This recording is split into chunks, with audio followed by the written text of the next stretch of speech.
नमस्कार। Exams questions के free video series में आपका स्वागत है। इस सीरीज में उत्तर प्रदेश पीसीएस के पिछले 30 वर्षों में पूछे गए प्रश्नों का टॉपिक वाइज एनालिसिस प्रस्तुत किया जाता है। आज के वीडियो में उत्तर प्रदेश पीसीएस द्वारा 1994 के प्रीलिम एग्जाम में पूछे गए मॉडर्न हिस्ट्री ऑफ इंडिया यानी आधुनिक भारत का इतिहास के सभी प्रश्नों का डिटेल्ड एनालिसिस प्रस्तुत किया जाएगा। चलिए शुरू करते हैं। क्वेश्चन नंबर 1, भारत में ब्रिटिश साम्राज्य के अंतर्गत अवध को मिलाया गया था, जिसके विकल्प हैं। पहला, सहायक गठजोड़ की नीति द्वारा। दूसरा, अतिक्रमण के सिद्धांत के अंतर्गत। तीसरा, कुशासित राज्य की घोषणा करके। चौथा, युद्ध के द्वारा। जिसका सही जवाब है तीसरा, कुशासित राज्य की घोषणा करके। British governor general Lord Dalhousie, जिसका कार्यकाल 1848 से 1856 ईस्वी तक था, के शासनकाल में 1856 ईस्वी में अवध पर कुशासन का आरोप लगाकर लखनऊ के रेजिडेंट आउटरम ने ब्रिटिश साम्राज्य के अंतर्गत इसे सम्मिलित कर लिया। अवध के तत्कालीन नवाब वाजिद अली शाह थे। ध्यातव्य है कि लॉर्ड डलहौजी का शासनकाल हड़प नीति के लिए प्रसिद्ध रहा है। अगला प्रश्न, निम्न महापुरुषों में से कौन भारतीय जागृति का जनक कहलाता है? जिसके विकल्प हैं। पहला, विवेकानंद। दूसरा, राजा राम मोहन राय। तीसरा, रविंद्रनाथ टैगोर। चौथा, दयानंद सरस्वती। जिसका सही जवाब है दूसरा, राजा राम मोहन राय। भारतीय जागृति के जनक के रूप में राजा राम मोहन राय को जाना जाता है। ऐसा उनके द्वारा सामाजिक, धार्मिक, आध्यात्मिक तथा संरचनागत विचारों के तार्किक विश्लेषण के साथ समाज के समक्ष रखने के कारण कहा जाता है। राजा राम मोहन राय ने एकेश्वरवाद मत में अपनी आस्था प्रकट की थी, जबकि अवतारवाद तथा मूर्ति पूजा जैसे धार्मिक कर्मकांडों की आलोचना की थी। अगला प्रश्न, विचार कीजिए। कथन ए, 1857 में प्रथम स्वतंत्रता संग्राम ब्रिटिश सरकार से स्वतंत्रता प्राप्त करने में सफल रहा था। कारण आर, बहादुर शाह जफर के नेतृत्व में जन सहयोग नहीं मिला था और अधिकांश महत्वपूर्ण रियासतों के शासक उनका साथ देने से कतरा गए। उपर्युक्त दिए गए कूट से अपने उत्तर का चयन कीजिए। पहला, दोनों ए एवं आर सत्य है, आर ए की सही स्पष्टीकरण है। दूसरा, दोनों ए एवं आर सत्य है किंतु आर ए का सही स्पष्टीकरण नहीं है। तीसरा, ए सत्य है, आर असत्य है। चौथा, ए असत्य है परंतु आर सत्य है। जिसका सही जवाब है पहला, दोनों ए एवं आर सत्य हैं। आर ए का सही स्पष्टीकरण है, क्योंकि 1857 की क्रांति का प्रसार पूरे भारत में नहीं था। बहुत से रियासतों ने इसको अपना समर्थन प्रदान नहीं किया, जिसमें मध्य भारत एवं पश्चिम भारत की रियासतें भी शामिल थीं। अगला प्रश्न, भारत में ईस्ट इंडिया कंपनी की सफलता का राज क्या था? जिसके विकल्प हैं। पहला, भारत में राष्ट्रीय भावना की कमी। दूसरा, कंपनी की सेना को पश्चिमी प्रशिक्षण मिला था जबकि उसके पास आधुनिक हथियार थे। तीसरा, भारतीय सैनिकों में राष्ट्रीय भावना का अभाव था, जिसके फलस्वरूप कोई भी उन्हें अच्छा वेतन दे अपनी सेवा में लगा सकता था। चौथा, उपर्युक्त तीनों। जिसका सही जवाब है उपर्युक्त तीनों। भारत में अंग्रेजी राज्य की सफलता का मुख्य कारण निम्न था। पहला, भारत में तत्कालीन समय में राष्ट्रीय भावना का अभाव था। दूसरा, क्षेत्रीय शक्तियां अपने आप को आंचलिक स्तर पर अधिक केंद्रित मानती थीं।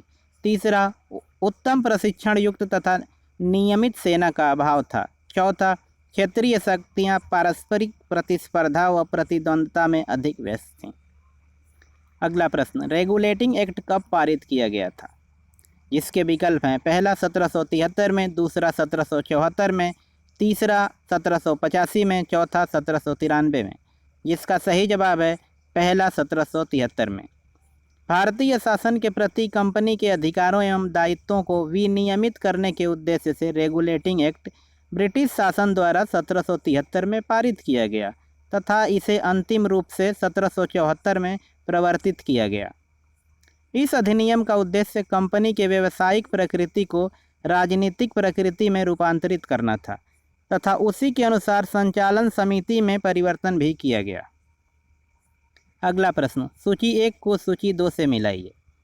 सूची 1 में Clive, Bentinck, Charles Metcalfe, Curzon. सूची 2 में प्रेस पर प्रतिबंध हटाना, बंग विभाजन, बंगाल में दोहरा शासन, अंग्रेजी शिक्षा। सही सुमेल इस प्रकार है। क्लाइव, बंगाल में द्वैत शासन। बेंटिक अंग्रेजी शिक्षा, मेटकाफ प्रेस पर से प्रतिबंध हटाना, कर्जन बंगाल विभाजन। अगला प्रश्न, मार्ले मिंटो सुधार बिल किस वर्ष पारित किया गया? जिसके विकल्प हैं, पहला 1905, दूसरा 1909, तीसरा 1911, चौथा 1920। जिसका सही जवाब है दूसरा 1909। मार्ले मिंटो सुधार बिल को ब्रिटिश संसद द्वारा 1909 में पारित किया गया था। इस अधिनियम का उद्देश्य तत्कालीन भारतीय समाज में उपजी उग्र राष्ट्रवाद की भावना को समाप्त या कम करना था। 1909 के एक्ट द्वारा मुसलमानों के लिए पृथक निर्वाचन मंडल का प्रारंभ करके सांप्रदायिकता को बढ़ावा दिया गया था। अगला प्रश्न, भारत में निम्न वायसरायों में से किसके काल में Indian penal code, civil procedure code, criminal procedure code पारित किए गए थे? जिसके विकल्प हैं, Lord Canning, Lord Mayo, Lord Lytton, Lord Dufferin. जिसका सही जवाब है लॉर्ड कैनिंग। डलहौजी की शासन पद्धति से नाराज भारतीय जनमानस द्वारा किए गए 1857 के विद्रोह के पश्चात लॉर्ड कैनिंग को वायसराय नियुक्त किया गया।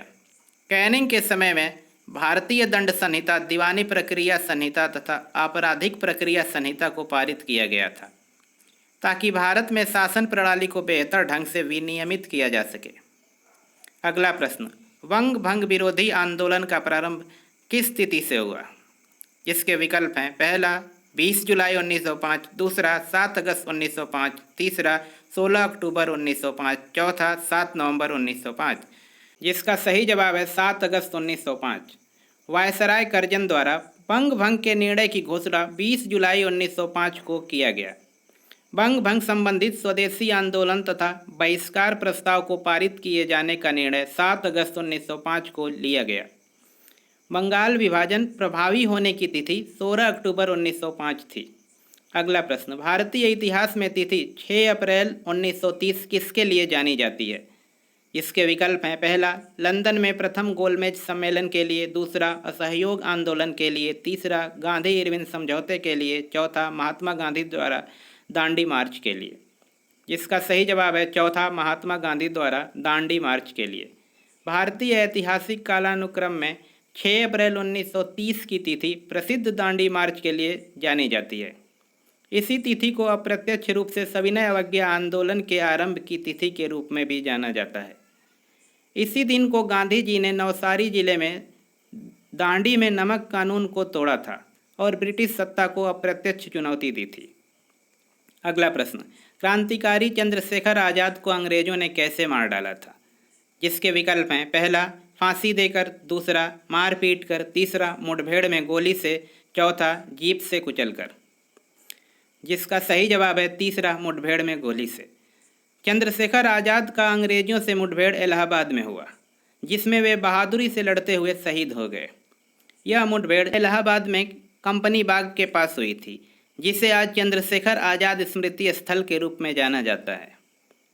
अगला प्रश्न, राष्ट्र कवि की उपाधि निम्न में से किसे प्राप्त हुई थी? जिसके विकल्प हैं, पहला मैथिली शरण गुप्त, दूसरा जयशंकर प्रसाद, तीसरा सुमित्रा नंदन पंत, चौथा रामधारी सिंह। जिसका सही जवाब है पहला, मैथिली शरण गुप्त। अपनी कविताओं तथा काव्य प्रस्तुति में राष्ट्रीयता की भावना को अत्यधिक महत्व देने तथा भारतीय स्वतंत्रता संग्राम में सबल सहयोग प्रदान करने हेतु मैथिली शरण गुप्त को राष्ट्र कवि की उपाधि प्रदान की गई थी। इसके अतिरिक्त सुमित्रा नंदन पंत को प्रकृति के सुकुमार कवि के रूप में जाना जाता है। कालांतर में रामधारी सिंह दिनकर को भी राष्ट्र कवि के सम्मान से विभूषित किया गया। अगला प्रश्न, भारत की स्वतंत्रता की पहली लड़ाई कहाँ से प्रारंभ हुई थी? इसके विकल्प हैं, पहला कलकत्ता से, दूसरा दिल्ली से, तीसरा झांसी से, चौथा मेरठ से। जिसका सही जवाब है चौथा, मेरठ से। भारत की स्वतंत्रता की प्रथम लड़ाई की घोषणा 10 मई 1857 को मेरठ से हुई थी, जिसका तात्कालिक कारण मेरठ छावनी में सैनिकों द्वारा चर्बी वाले कारतूस के प्रयोग से मना करने पर दीर्घकालीन कारावास दिए जाने से उपजी सैनिक असंतोष की भावना को माना जाता है। इसके अतिरिक्त अन्य प्रशासनिक, सामाजिक तथा सांस्कृतिक कारणों को भी अप्रत्यक्ष कारण के रूप में माना जाता है। अगला प्रश्न, भारत में स्थानीय स्वायत्त शासी संस्थाएं 1882 में किसके द्वारा सशक्त की गई थीं? इसके विकल्प हैं, पहला जॉर्ज बालो, दूसरा लॉर्ड रिपन, तीसरा लॉर्ड कर्जन, चौथा लॉर्ड लिटन। जिसका सही जवाब है दूसरा लॉर्ड रिपन। रिपन को उदारवादी वायसराय के रूप में जाना जाता है। यह जन्म स्थान, प्रजाति तथा रंगगत विशेषताओं के प्रभावों को भारतीय प्रशासन से समाप्त करने के मत का पोषक था। इसी क्रम में उसने 1882 में स्थानीय स्वायत्त शासित संस्थाओं को सशक्त बनाने में अपना प्रमुख योगदान प्रदान किया। इन्हें वह भारतीय राजनीति की पूर्व पीठिका या प्राथमिक पाठशाला के रूप में स्थापित करना चाहता था तथा साथ ही इन संस्थाओं को अधिकार एवं आय के स्रोत दिए जाने का भी हिमायती था। अगला प्रश्न, खिलाफत स्वराज पार्टी की स्थापना की थी। इसके विकल्प हैं राजेंद्र प्रसाद ने, सुभाष चंद्र बोस ने, CR दास और मोतीलाल नेहरू ने, BR अम्बेडकर ने। इसका सही जवाब है तीसरा CR दास और मोतीलाल नेहरू ने। गया कांग्रेस अधिवेशन 1922 में हुआ था, जिसके अध्यक्ष CR दास तथा महामंत्री मोतीलाल नेहरू द्वारा विधान परिषदों में भाग लेने का प्रस्ताव पेश किया गया, जिसका वल्लभ भाई पटेल, राजेंद्र प्रसाद, C राजगोपालाचारी आदि कांग्रेसी नेताओं ने विरोध किया, जिसके फलस्वरूप खिलाफत स्वराज पार्टी का गठन जनवरी 1923 में इलाहाबाद में हुआ। बाद में वैचारिक विभेद की समाप्ति पर यह पार्टी पुनः कांग्रेस में सम्मिलित हो गई। अगला प्रश्न, कथन नेहरू एक राष्ट्रभक्त हैं जबकि जिन्ना राजनीतिज्ञ हैं, किसका है?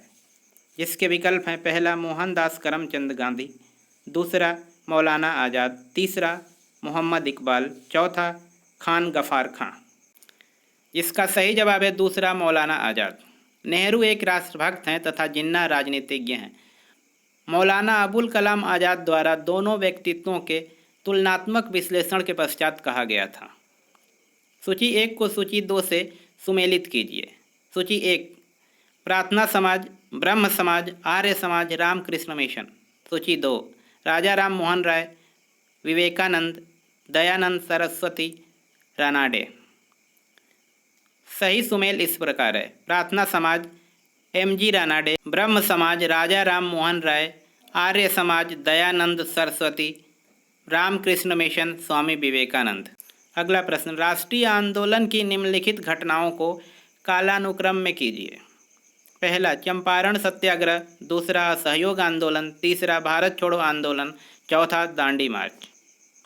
जिसका सही कालक्रम इस प्रकार है चंपारण सत्याग्रह 1917, असहयोग आंदोलन 1920, दांडी मार्च 1930, भारत छोड़ो आंदोलन 1942। अगला प्रश्न, 1915 से 1916 में किसके नेतृत्व में 2 होम रूल लीग आरंभ की गई? इसके विकल्प हैं पहला तिलक और एनी बेसेंट, दूसरा तिलक और अरविंदो घोष, तीसरा तिलक और लाला लाजपत राय, चौथा तिलक और विपिन चंद्र पाल। इसका सही जवाब है पहला तिलक और एनी बेसेंट। 1916 में आरंभ किए गए होम रूल लीग को नेतृत्व क्रमशः बाल गंगाधर तिलक तथा एनी बेसेंट द्वारा प्रदान किया गया था। तिलक द्वारा आरंभ किए गए होम रूल आंदोलन का कार्यक्षेत्र कर्नाटक, मध्य प्रांत, बरार, मुंबई को छोड़कर संपूर्ण महाराष्ट्र था, जबकि एनी बेसेंट के लीग का कार्यक्षेत्र इन चारों को छोड़कर संपूर्ण भारत में प्रसारित था। इंडियन होम रूल लीग का गठन आयरिश लीग की प्रेरणा से किया गया था। अगला प्रश्न, गांधी की दृष्टि में अहिंसा का अर्थ है पहला सत्य की प्राप्ति का रास्ता, दूसरा राजनीतिक स्वतंत्रता प्राप्ति का रास्ता, तीसरा ईश्वर संस्मरण का एकमात्र रास्ता, चौथा आत्मविलीनीकरण। जिसका सही जवाब है पहला सत्य की प्राप्ति का रास्ता। गांधी जी के दृष्टिकोण में अहिंसा का तात्पर्य सत्य प्राप्ति का रास्ता था। सत्य जहाँ है वहाँ न्याय और असमानता का स्थान स्वतः समाप्त हो जाता है। वे साध्य यानी सत्य प्राप्त हेतु, सत्य की प्राप्ति हेतु साधन की पवित्रता पर बल देते थे। अगला प्रश्न, महारानी विक्टोरिया ने 1858 की घोषणा में भारतीयों को बहुत सी चीज़ें दिए जाने का आश्वासन दिया था। निम्न आश्वासनों में से कौन सा आश्वासन ब्रिटिश शासन ने पूरा किया था? जिसके विकल्प हैं पहला रियासतों को हड़पने की नीति समाप्त कर दी जाएगी, दूसरा देसी रजवाड़ों की यथास्थिति बनी रहेगी, तीसरा भारतीय व यूरोपीय सभी प्रजा को समान व्यवहार मिलेगा, चौथा भारतीयों के सामाजिक व धार्मिक विश्वासों में कोई हस्तक्षेप नहीं होंगे। इसका सही जवाब पहला और चौथा है। विक्टोरिया की घोषणा के बाद रियासतों के हड़पने की नीति को समाप्त कर दिया गया, हालांकि पूरी तरह से समाप्त नहीं किया गया। इसी प्रकार भारतीयों के सामाजिक व धार्मिक विश्वासों में वे तटस्थता का रुख बनाए रहे, परंतु बाद में वे पूर्णतः तटस्थ नहीं रहे। अगला प्रश्न, भारतीयों को वर्ष 1947 में सार्वभौम सत्ता सौंपने की योजना निम्न में से किस नाम से जानी गई? इसके विकल्प हैं, पहला डूरंड योजना, दूसरा मार्ले मिंटो सुधार, तीसरा माउंटबेटन योजना, चौथा वेबल योजना। जिसका सही जवाब है तीसरा माउंटबेटन योजना।